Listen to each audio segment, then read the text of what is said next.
1947 সালের জুন মাস, একটা টেবিলে তিনজন মানুষ বসে আছেন। তাদের সামনে একটা মানচিত্র, একটা পেন্সিল এবং একটা সিদ্ধান্ত, যা 30 কোটি মানুষের ভাগ্য বদলে দিতে পারত। তারা চাইলে একটা নতুন দেশের জন্ম দিতে পারতেন, চাইলে একটা জাতিকে দুই ভাগ হওয়া থেকে, দুই টুকরো হওয়া থেকে রক্ষাও করতে পারতেন। কিন্তু একটা ভুল হিসাব, একটা অবিশ্বাস আর রক্তাক্ত দাঙ্গা এই জাতিকে দুই ভাগ করে দিল, সব শেষ করে দিল। আজ আমরা সেই হারিয়ে যাওয়া দেশটার গল্প শুনবো, যে দেশটা প্রায় জন্ম নিয়েই নিচ্ছিল। আচ্ছা ভাবুন তো, আপনার এমন এক দেশে জন্ম যে দেশের রাজধানী হয়তো কলকাতা, সবচেয়ে বড় বন্দর হয়তো চট্টগ্রাম এবং সবচেয়ে বড় নগরী ঢাকা, উত্তরে দার্জিলিং এর বরফ ঘেরা পাহাড় এবং দক্ষিণে সুন্দরবনের ম্যানগ্রোভ, একই পতাকার নিচে, একই মানচিত্রে। কি হতো? একটাই পাসপোর্ট, একটাই ভাষা বাংলা, একটাই জাতি। আজ সেই একটি প্রশ্নই উঠছে বারবার, যদি বাংলা ভাগ না হতো তাহলে বৃহত্তর বাংলা দেখতে কেমন হতো? আজ আমরা কে কোথায় থাকতাম? দি বাংলা পালসের আজকের আয়োজনে এই ব্যাপারটা আপনাদেরকে বুঝিয়ে দিতে চাই। বাংলা ভাগ না হওয়ার এই চমকপ্রদ গল্প, থাকুন আমাদের সাথে শেষ পর্যন্ত। যে স্বপ্ন প্রায় বাস্তবেই পরিণত হয়েছিল। স্কুলের ইতিহাস বইতে আমরা দুটো দেশের নাম জানি, ভারত আর পাকিস্তান, কিন্তু আরেকটি দেশের কথা কেউ বলে না, যে দেশটি হতে পারত বঙ্গদেশ। 1947 সালের এপ্রিল এবং মে মাসের দিকে বাংলার কয়েকজন প্রভাবশালী নেতা একটা সাহসী পরিকল্পনা সামনে আনলেন। শরৎচন্দ্র বসু, যিনি নেতাজি সুভাষচন্দ্র বোসের বড় ভাই ছিলেন, হোসেন শহীদ সোহরাওয়ার্দী, অবিভক্ত বাংলার তৎকালীন প্রধানমন্ত্রী, এবং আবুল হাসিম, এবং সেই সঙ্গে কিরণ শঙ্কর রায়। তাদের যুক্তিটাও ছিল বেশ ধারালো। বাংলা একটা ভাষা, একটা সংস্কৃতি, একটা অর্থনীতি, তাহলে বাংলাকে কেন ধর্মের নামে দুই টুকরো করতে হবে? তারা প্রস্তাব দিলেন বাংলা হবে স্বাধীন সার্বভৌম রাষ্ট্র, না ভারত না পাকিস্তান, যেখানে হিন্দু আর মুসলমান যৌথভাবে বসবাস করবে এবং রাষ্ট্র পরিচালনা করবে। আর কারণটাও ছিল বেশ শক্ত, কারণ ব্রিটিশ ভারতের অন্যতম রত্ন বলা হতো এই বাংলাকে। কলকাতা একসময় ছিল গোটা সাম্রাজ্যের রাজধানী, বাংলার পাট ছিল বিশ্ববিখ্যাত, তাকে সোনালী আঁশ বলা হতো, বিশ্ববাজার কাঁপাতো। চট্টগ্রাম আর কলকাতা বন্দর দিয়ে চলতো বিশ্ব অর্থনীতির বড় বড় বাণিজ্য।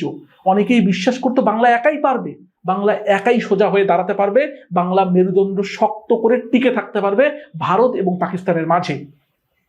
কিন্তু ধর্মের অঙ্কই ছিল আসল ফাঁদ। এখানেই গল্পের সবচেয়ে কঠিন সত্যটি লুকিয়ে, আর এই কঠিন অংশটা বুঝতে গেলে কেন স্বপ্নটা ভেঙে পড়লো সেই গল্পটাও বুঝতে হবে। 1941 সালের আদমশুমারি অনুযায়ী এই যে অবিভক্ত বাংলা, সেখানে মুসলমান ছিল প্রায় 54%, হিন্দু ছিল প্রায় 44%, বাকিরা খ্রিস্টান, বৌদ্ধ এবং অন্যান্য ধর্মের। খেয়াল করুন তো সংখ্যাটা, মুসলমানরা সংখ্যাগরিষ্ঠ ঠিকই, কিন্তু সামান্য ব্যবধানে। হিন্দুরা সংখ্যালঘু, কিন্তু বিশাল ব্যবধান রয়েছে।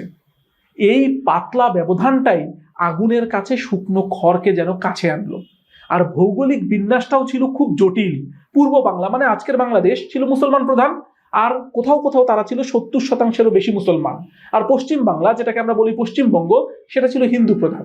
মানে দেশটা একটা পতাকার নিচে থাকলেও ভেতরে দুটো আলাদা ধর্মীয় ভূগোল লুকিয়েছিল। আর এখানেই ছিল সবচেয়ে বড় ভয় দুই পক্ষের।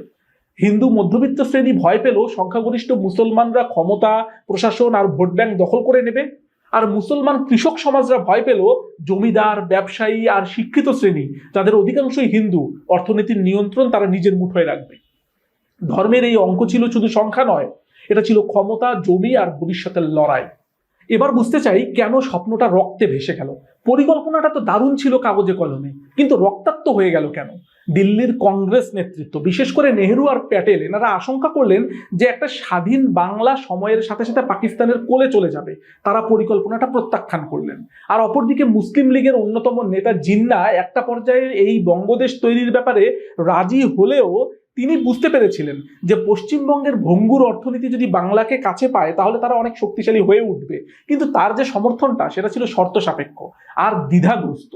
তাই শেষ পর্যন্ত এই পরিকল্পনাটা ভেস্তে যায়, জ্বলতে শুরু করে আগুন। আগুন কিভাবে বলি ব্যাপারটা শোনেন। 16ই August 1946, great Calcutta killing.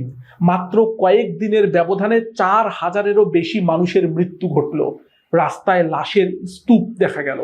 October 1946, Noakhali দাঙ্গা। ধর্মীয় সহিংসতায় গ্রামের পর গ্রাম আগুনে জ্বলে উঠল। আর এই দাঙ্গার প্রভাব ছড়িয়ে পড়ল চতুর্দিকে। বিহারে শুরু হলো প্রতিশোধের আগুন। আর এমন রক্তাক্ত পরিস্থিতি এবং হিন্দু মুসলিম দাঙ্গার পর যে স্বপ্ন হিন্দু এবং মুসলমানরা একসাথে দেখে বঙ্গদেশ তৈরি করার কথা ভাবতো, সেটা কি আর থাকে? সেটা থাকে না। তাই সেই স্বপ্ন যেন অঙ্কুরেই বিনষ্ট হয়ে গেল, ভাগ হয়ে গেল, সেই স্বপ্ন আর টিকল না। এবার চলুন ইতিহাসের চাকাটাকে একটু ঘুরিয়ে দিই। ধরা যাক দাঙ্গা ঘটেনি, নেতারা আপোষ করেছেন, 1947 সালে দেশের বিভাজন হয়নি, জন্ম নিল একটা নতুন রাষ্ট্র, নাম হলো তার বঙ্গদেশ। তাহলে বঙ্গদেশে কারা কারা থাকতো একটু ভেবে দেখুন। আজকে যদি বঙ্গদেশ থাকতো তাহলে আজকের বাংলাদেশ সেখানে থাকতো, সেখানে পশ্চিমবঙ্গ থাকতো, সেখানে ত্রিপুরার বাংলা ভাষাভাষী অঞ্চল থাকতো, আসামের বারাক উপত্যকা থাকতো। তাহলে এই ব্যাপারটা ঠিক কতখানি বিস্তৃত হতো ভৌগোলিকভাবে একবার ভেবে দেখেছেন? ভৌগোলিকভাবে শুধু বিস্তৃত নয়, এই বাংলাটা এমন একটি রত্ন এবং সাম্রাজ্যে পরিণত হতো যাতে গোটা পৃথিবীর সমস্ত সুপার পাওয়ারকে এটাকে হিসেব করে কথা বলতে হতো। কেন হিসাব করে কথা বলবে না? কারণ ব্রিটিশ ভারতেই তো এই অঞ্চলকে রত্ন নামে অভিহিত করা হতো। এর উল্লেখযোগ্য অংশ অর্থনীতির অন্যতম চাকাকে সবসময় ঘূর্ণায়মান রাখত। এবং এই ব্যাপারটা কোনো নতুন কথা নয়, বরঞ্চ বিশ্ব মানচিত্রে তারা আবির্ভূত হতো এক নতুন শক্তি হিসাবে। এবার একটু ভাবি কত বড় হতো এই দেশ। আজকের হিসাবে এই দেশের জনসংখ্যা হতো 28 থেকে 30 কোটিরও বেশি। এক মুহূর্ত ভাবুন তো, এই একটা দেশই হতো পৃথিবীর চতুর্থ বা পঞ্চম জনবহুল রাষ্ট্র। শুধু চীন, ভারত, যুক্তরাষ্ট্র আর ইন্দোনেশিয়া এর পেছনে থাকতো এই দেশ। আর বাঙালি জাতি বিশ্বের অন্যতম বৃহত্তম ভাষাভিত্তিক জাতি হতো। জার্মান, জাপানি কিংবা রুশ ভাষাভাষীদেরকে ছাড়িয়ে যেত এই ভাষার জনগোষ্ঠী। এই বিশাল জনসংখ্যার ভেতরে লুকিয়ে থাকতো সেই পুরনো অঙ্ক, সেই দুঃখজনক অঙ্ক, প্রায় অর্ধেক মুসলমান আর প্রায় অর্ধেক হিন্দু। আর সেটাই হতো এই রাষ্ট্রের সবচেয়ে বড় শক্তি কিংবা এই রাষ্ট্রের সবচেয়ে বড় ফাটল এবং ফাঁদ। সংখ্যার বিচার দেখলাম, ভাষাভাষীর বিচার দেখলাম। এবার যদি একটু অর্থনৈতিক বিচারে এই বঙ্গদেশকে তুলনা করতে চাই তাহলে অর্থনীতির ছবিটা বেশ লোভনীয়। কল্পনা করুন তো, এক রাষ্ট্রে একসাথে পশ্চিমবঙ্গের শিল্প আর আর্থিক অবকাঠামো, পূর্ববঙ্গের উর্বর কৃষি আর বিশাল জনশক্তি, চট্টগ্রাম আর কলকাতা দুটি বড় সমুদ্র বন্দর, সিলেটের চা, খুলনার পাট, নারায়ণগঞ্জের শিল্পাঞ্চল, সব মিলিয়ে দক্ষিণ এশিয়ার অন্যতম বিশাল অর্থনৈতিক ব্লক। বিশ্বের সবচেয়ে বড় পাট রপ্তানিকারক নিশ্চিতভাবে এতদিনে হয়ে যেত। বস্ত্রশিল্প হয়তো কয়েক দশক আগেই বিশ্বের সেরা বাজার দখল করে নিত। ঢাকা আর কলকাতা প্রতিদ্বন্দ্বী নয়, পরিপূরক জোড়া ইঞ্জিন হিসাবে কাজ করত। আর সবচেয়ে বড় সুবিধা ছিল যোগাযোগ। দেশভাগের ফলে যে রেল লাইনগুলো একটা সীমানার কাছে গিয়ে থেমে গিয়েছিল সেগুলো আবার চলাচল থাকতো। নদীপথ, রেলপথ, এমনকি বন্দর মিলে গড়ে উঠত এশিয়ার অন্যতম লজিস্টিক নেটওয়ার্ক। আর এই এত সব হিসাবের ভিতরে ছিল একটি কিন্তু, আর সেই বড় কিন্তুটাই হলো এই অর্থনীতির অধিকাংশ পুঁজি, কারখানা আর ব্যাংক ছিল পশ্চিম বাংলায়, আর প্রধানত যেগুলো ছিল হিন্দু ব্যবসায়ীদের হাতে। আর জনশক্তি এবং কাঁচামাল আসতো পূর্ব বাংলা থেকে, যেটা ছিল মূলত মুসলমান কৃষকদের কাছে। সম্পদের এই ভারসাম্য ঠিকভাবে না সামলালে অর্থনৈতিক বৈষম্যই পরিণত হতো ধর্মীয় বিভেদে। ধনী পশ্চিম আর বঞ্চিত পূর্ব, এই ক্ষোভ একদিন রাষ্ট্রটাকেই গিলে ফেলতে পারত, এই ভয়টা তো ছিলই। এবার যদি আপনাদেরকে একটা প্রশ্ন করি, ভাষা আন্দোলন এবং মুক্তিযুদ্ধ কি তাহলে তখন হতো নাকি হতো না? এই আলোচনাটা বেশ সেন্সিটিভ। এই স্পর্শকাতর এই আলোচনাটা আজকের এই ভিডিওর জন্য না হয় তোলা থাকলো, আমরা এটা করলাম না। আমাদের আরো বোঝার বিষয় রয়েছে। যদি বঙ্গদেশের এই প্যাটার্নটাকে আমরা আরেকটু বুঝতে চাই, বিশ্লেষণ করতে চাই, তাহলে সংস্কৃতি নামক জিনিসটাকে সবার আগে আনতে হবে। কারণ বাংলা ধর্মীয়ভাবে ভাগ হোক আর না হোক, একটা ব্যাপার তো থাকতোই। একটা জায়গায় সবাই একমত ছিল, সেটি হলো সংস্কৃতি।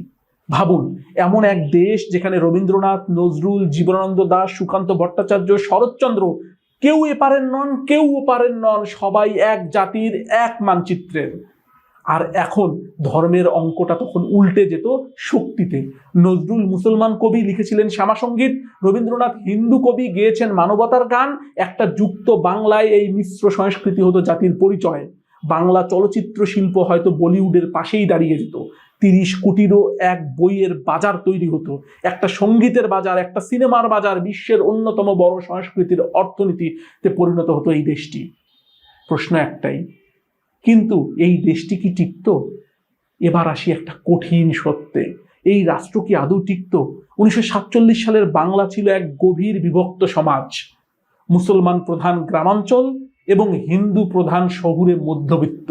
এই বিভেদটা রন্ধ্রে রন্ধ্রে এই বাংলায় ছিল। জমি, শিক্ষা আর প্রশাসনের অসম বন্টন তো ছিলই। স্বাধীনতার পরই উঠল সেই ভয়ঙ্কর প্রশ্ন, প্রধানমন্ত্রী কে হবে, হিন্দু না মুসলমান? রাষ্ট্র কি ধর্ম নিরপেক্ষ হবে নাকি ধর্মের ভিত্তিতে চলবে? সংসদে আসন কিভাবে ভাগ হবে, 54 বনাম 44-এর অঙ্কে নাকি সমান সমান? পৃথিবীর ইতিহাস বলে যেসব দেশ প্রায় সমান দুটি ধর্মীয় গোষ্ঠীতে বিভক্ত থাকে সেই দেশে রাষ্ট্র পরিচালনা করা সবচেয়ে ভয়ানক এবং সবচেয়ে কঠিন।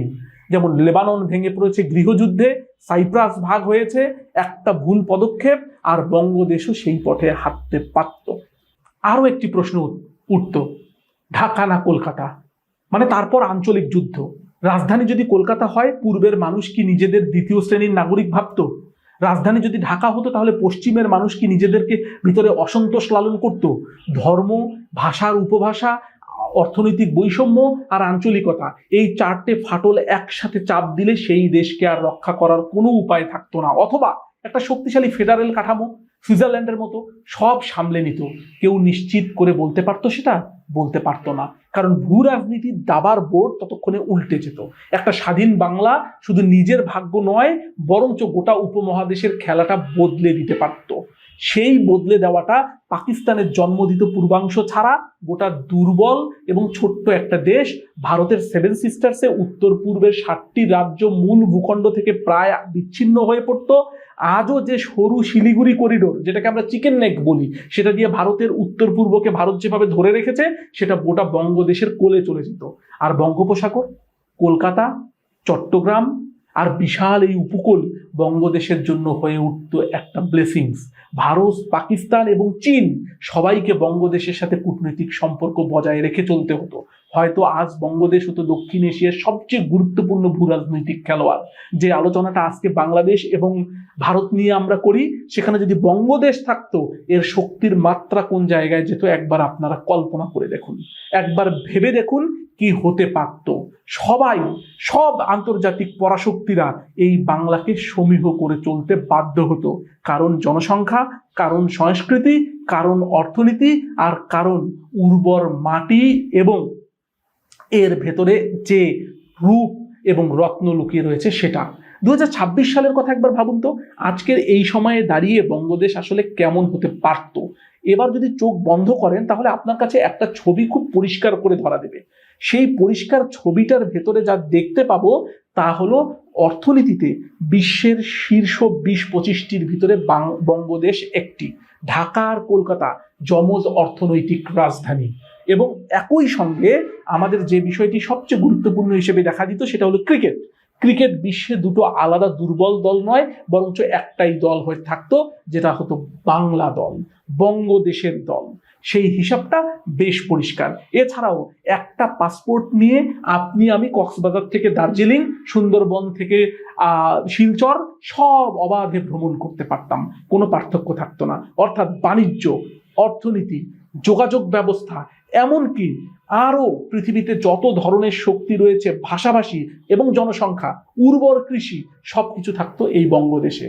কিন্তু সঙ্গে সঙ্গে সমান তালে পেছন থেকে উকি দিত কতগুলো ছায়া।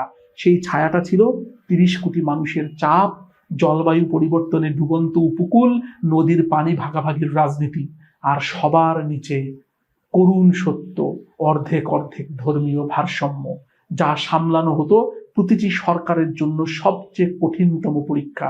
তাহলে কি দেশ ভাগ হওয়াটাই সবচেয়ে সুন্দর এবং অপরিহার্য ডিসিশন ছিল? তাহলে কি ধর্মের ভিত্তিতে হিন্দুস্তান আর পাকিস্তান হবার ব্যাপারটাই ব্যাপার ছিল, অবধারিত ছিল? সেই আলোচনাটা বলবেন, সেই আলোচনায় মন্তব্য আপনারা করবেন আমাদের কমেন্ট বক্সে। লাইক করবেন, শেয়ার করবেন এবং নতুন হলে সাবস্ক্রাইব করে বেল আইকনটি চাপ দেবেন, যাতে আমরা আরো বড় হতে পারি, এমন নতুন নতুন অনেক কিছু আপনাদের সামনে তুলে ধরতে পারি। ধন্যবাদ সবাইকে, ভালো থাকবেন।